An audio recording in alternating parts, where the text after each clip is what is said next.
Hey everybody, welcome to Board Online, Board Offline. Today we're bringing you another video from another channel. Today we've got the Legends of Nerdvana. This is a group of gamers working their way through a 3,000 game collection, and if I know gamers, probably adding a few to that number along the way. So if you want to see more from Legends of Nerdvana, be sure to check the link in the description below. And now let's get to the video.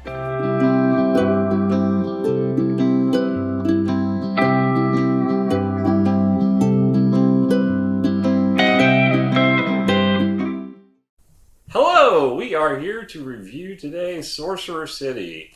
This one I've been wanting to get to the table for a little while. I'll let you say who it's by and all of that. Wait, before we do that, yes, hit the subscribe button.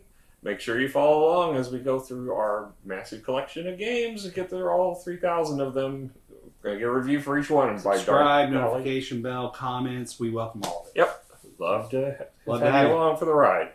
So, Sorcerer City came out in 2020, so it's still a relatively new game. The BGG rating is 7.6, so a pretty good score on that. The designer is Scott Caputo, which you may have heard. He's made some of our more recent favorite games that we like a lot, Whistle Mountain. Art is by David Kegg, and I can't pronounce the last name, but I think it's Memoliti. I apologize if I mispronounce that. It is published by Druid City Games. MSRP $60. A little pricey, but you get a lot in there. You do get a lot. If this is a game of tile placement, you get a starting deck of. I think everybody's starting deck is the same. Okay, and they have icons on them that are crests that give you different scoring types. There's 3 different types, I believe. There's one that is a straight line, and you have to have at least 3 tiles, but it will count 1 point for each tile in a straight line, either horizontal or vertical. There's one that will give you a point for everything in a region that is the same color. So as long as it's connected. As long as it's connected. And then the third one is, they call it a shield crest, which is basically it counts itself and everything in the surrounding 8 tiles. Including diagonal, including diagonals. They say neighboring, not adjacent. Yeah. So anything that has another crest on it. It doesn't matter what type of crest, it will count it again. So if you have multiple shield crests and they're all touching, you're going to keep counting each one, and it's going to kind of daisy chain for you. So the goal is to place them in such a way that you can get them within the same color area for the 2 that depend on that, or the near other crest for the other one. But the caveat, it's timed. Yes, it's all timed. There's a lot of pressure to get these things down. So let's talk about the quality of the components. So the cardboard tiles were a bit thin. Yeah, they're a bit thin. Yeah, I think that it'd have been nice if they were a little bit thicker. Because I'd just be afraid. I think you already said that you noticed a little bit of the middle of some of the tiles are getting a little bit soft already. Yeah, from shuffling them. Because you do shuffle them a lot. That's the big problem. You can't sleeve tiles. So you're going to be shuffling the tiles a lot during the course of the game, not to mention panicking and moving things around. And they're going to wear from that, and they're going to wear unevenly from that, because your starters are going to wear faster than your tiles that are purchased, which is, that's always a problem. The actual components other than that are pretty nice. Yeah, the timers worked really well. Yeah, unlike what we saw with Pendulum. Right. This timer we had no problems with. No sticking whatsoever. Other than having to stop and start it several times. But you can just set it off to the side. And... Yeah. The coin, if you will, in this game, I forget what it's called. Was it Prestige? Yes, the victory points. We didn't end up using them. I just don't like cardboard as far as points, so we use our victory point chips. Right. Pulled those out. But it's same quality cardboard for the Prestige. Yeah.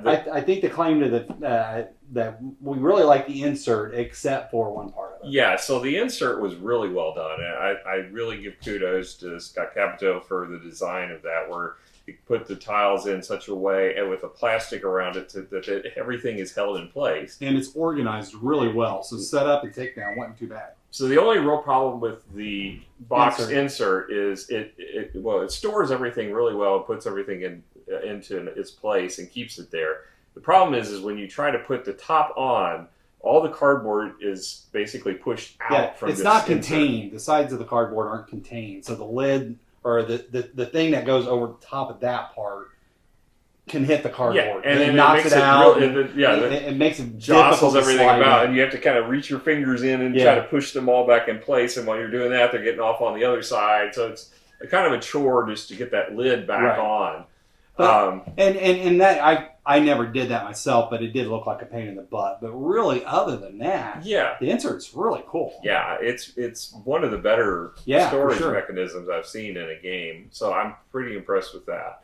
The player boards folded nice and smooth and laid on the ground. There was no issues with any kind of bowing.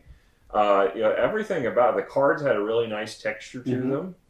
As far as all the components, I'm going to give this one, I think, an 8. And I agree with that. I think that the few cons that we had, it's not a huge deal. I would be a little worried about how long the game will last because of cardboard quality. But other than that, I think 8's a good score. Yeah.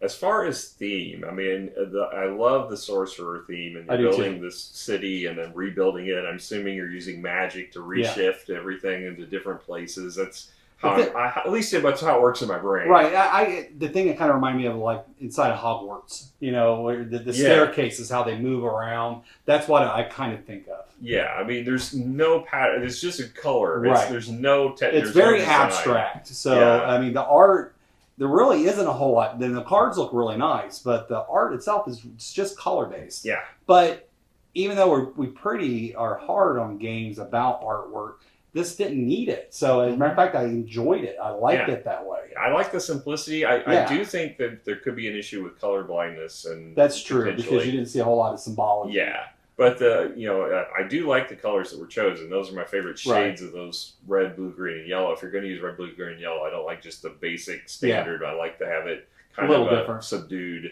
blue and green, red, and yellow, and I really like the color choice. As far as the cards, the art on the monsters, I thought was fine. It wasn't great, but it was fine.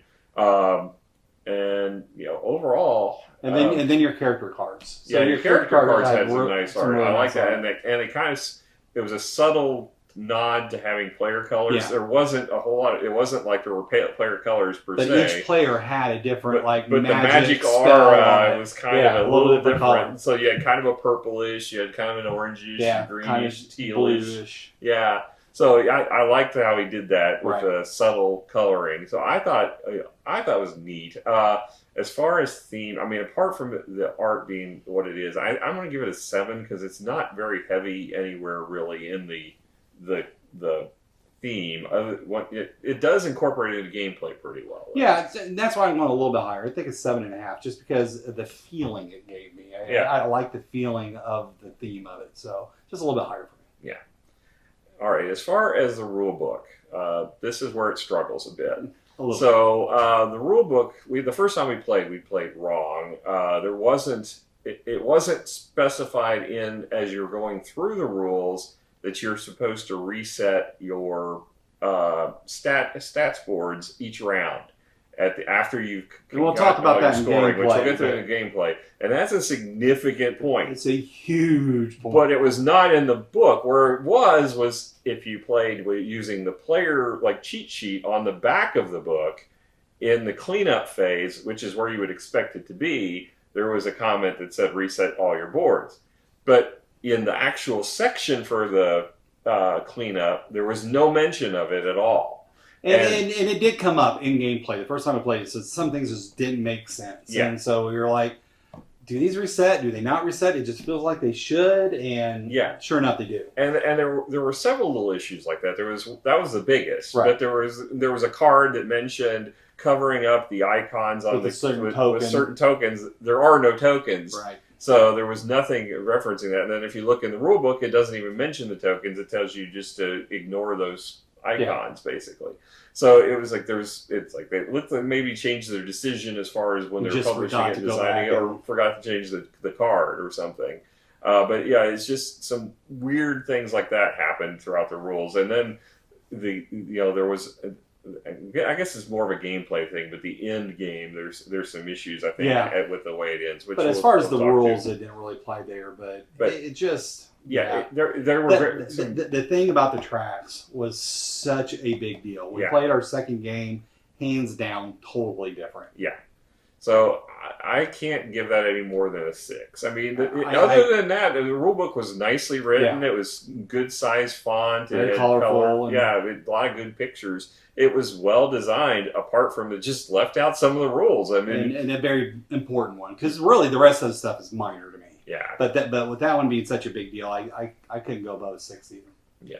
So moving on to gameplay. So I honestly think this is where the game shines. Sure. It was a lot of fun. So, as we mentioned earlier, this is a tile placement game, and it's a deck building game, if you will. Mm-hmm. There's a market that has 5 stores, if you will, that you can go to, and they get higher in cost as you go across, except for the 5th one, which is wild tiles, and they'll connect to anything. And then you have a influence track that shows like each round, like however the prize that you get for being first, second, third, fourth, or fifth, first, second, or third. Right. In the influence. So you got victory points, you got a scroll or an influence reward, and if you come in first, you get to do both. If you come in second, you get to choose. Third, if it's a 3-player game, gets a choice of 5 coin or a second buy. But if it's a 4th-player game, you get to pick the opposite of what the 3rd player picked. I mean, the 2nd player picked. Yeah. So if they chose a scroll, you get the victory points, or vice versa. Yeah. So that was cool, and the tracks will lend you towards each one of those goals. Yeah. So there's 4 tracks in the game. They're color coded: blue, green, red, and yellow.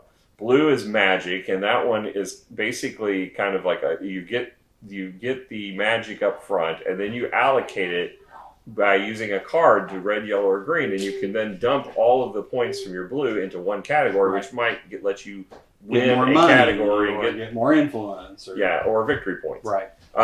So that's the first thing that's evaluated. The second one is the influence, and the influence, it's going to determine turn order for purchasing, and it's also going to give whoever gets the rewards for the influence bonus, which is a big deal. Yeah, so that will give you victory points too. So it's almost like red is overpowered. For sure, especially earlier in the game. Yeah, and then then once you've determined the bonus for that, then it's purchasing using the yellow, and the yellow is your money. You can only purchase 1 tile per round unless you reach 20 money, at which point you can build to buy 2, or if you have some kind of a bonus. You might have cards or tiles that'll say you can buy more. So you then purchase your tiles based on the turn order of the influence, and they go in your discard deck. And they go to your discard pile. Then after that, you get your victory points based upon your green track, and then all of those tracks are going to reset at the end. Which was the part that when you get that first time. Yeah, so we thought it just built and stayed there, built some more and stayed there. So it caused some confusion, and it also, the influence token or influence track, the bonus you get for victory points goes to that green track too. Right. And that's important because those tracks cap at 60. So if you get more than 60, it's just lost. You don't get anything additional. So you want to make sure that you stay under that 60 cap, or certainly you don't want to get like 80 or 90 or something because you wasted all your blue magic into the victory points or the prestige, and it was wasted. Yep. After that, you finish the round. When you reset your tiles, you destroy your city that you built and put it back into your deck, shuffle it all up, and you're going to rebuild it again next round. But there's a new caveat that this is round my 1. Favorite part of the game. So starting round 2. Yeah, each round there's a set of monster tiles, and everybody gets one. So there's 2 level 1s for first 2 rounds, 1 and 2, and 2 level 2s, which are for rounds 3 and 4, that you're going to get added to your tile deck. And everybody it's a random draw of the monsters, but they can be nasty. And there's quite a few. So I was pretty impressed that there was like 8, maybe 10. I think there's at least 10.